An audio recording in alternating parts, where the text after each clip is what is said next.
Хөтөлбөртэй хамт үзэгчтэй баярлалаа. Дараагийн мэдээ хүргэе. PC буюу компьютер тоглоом олон цагаар тоглох нь хүүхдийн сурлага хүмүүжүүлэлт сөргөөр нөлөөлөө зогсохгүй амьдралын зорилгогүй нэгэн болгодог байна. Манай судалгааг хийсэн нэг ангийн сурагчдын 88% нь PC тоглоомыг байнга болон хаяа тоглодог байсан бол энэ хичээлийн дараа дээрх сурагчдын 50% татгалзаж сурлагын амжилтанд ч мөн авчээ. Нийслэлийн Монголын зохицуулбар буюу 108 дугаар сургуулийн 8-р ангийн сурагчид амьдрах чадвар суралцах үйл ажиллагааныхаа цагаар PC тоглоом гэдэг сэдвийг сонгон авчээ. Ингээд PC тоглоомын хэрэглээ ач холбогдол сөрөг нөлөө гэсэн 3 талаас нь судалгаа хийхэд дараах тун гарчээ. PC тоглоом тоглосны ач холбогдол гэх юм бол хамгийн түрүүнд мэдээж баяр ажиллах чадвар сайтай болдог. Мөн дээрээс нь хурууны үеийн хөдөлгөөн сайжирдаг. Тэгээ мөн хэлний мэдлэгтэй ишдэг. Хүүхэд нэмийн ярилцсан дараахтаа PC тоглоод хараал хийлгэх, тамиг татах юм уу, өдөржингөө PC тоглоод ядраад орой хичээлээ хийхээс талхуурах, эсвэл хичээлээ таслаад PC тоглох юм уу, энэ тохиол маш их гардаг. За тэгвэл зөвхөн хүүхэд гэлгүй хүүхдийн гэр бүлд ямар нөлөө үзүүлдэг вэ? Энэ асуудлыг судлахад эдийн засгийн талаас асар их хохирлтой гэдэг нь харагдсан байна. Тухайлбал хүүхэд өдөрт PC тоглоход дунджаар 3 цаг зарцуулдаг.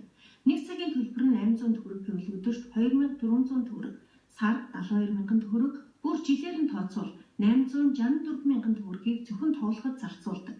Хүүхдүүд эхэндээ ээж аваасаа гуйж авдаг байсан. Тэгээд байнга аваад хараа ээж аав нь уурснаас болоод худлаа ярьж авалмаар хулгай ээж авдаг байсан. Энэ нь нэргээд хүмүүжилд маш муугар нөлөөлж байгаа. Өөрөөр хэлбэл байнга тоглодог хүүхдүүд үүндээ донтож мөнгөний эрэлт гарч үүний тулд юу ч хийхээс буцахгүй нэгэн болж хувирдгийг хүүхдүүд судалгаагаар тогтоожээ.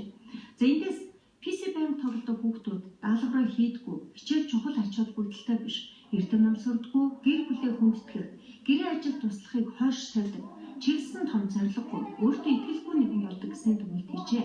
Үүнийг энэ ангийн сурагчид өөрсдөө мэдсэн тул дараах өөрчлөлт гарсан байна.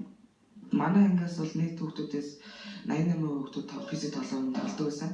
Тэгээд ангиараа судлаад үзсний үндсэн дээрээс 22 хүртэл буурсан. Дөрөвдүгээр удирдлагатай харьцуулахад бол онд сайн гарсан хүүхдийн тоо өссөн. Тэгэхээр дүнгийн харьцуул харагдаж байгаа. За тэгээ хүүхдүүд идэх оролцооны хувьд бол маш сайн нэмэгдсэн.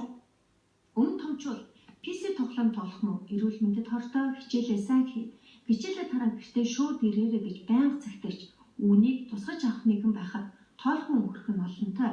Тэгвэл хүүхдүүд өөрсдөө судалгаа хийгээд PC тоглоомын газар хэдэн өдрөөр ажиллаж бас сэтгцэн эмгэг судлалын эмнэлэг дээр эмчлүүлж байгаа хүүхдүүдтэй уулзснаар энэ бол өсвөр үе ялангуяа эд сурч хөгжих насны хүүхдүүд PC цаг заваа зориулна гэдэг байж уламгүй зүйл.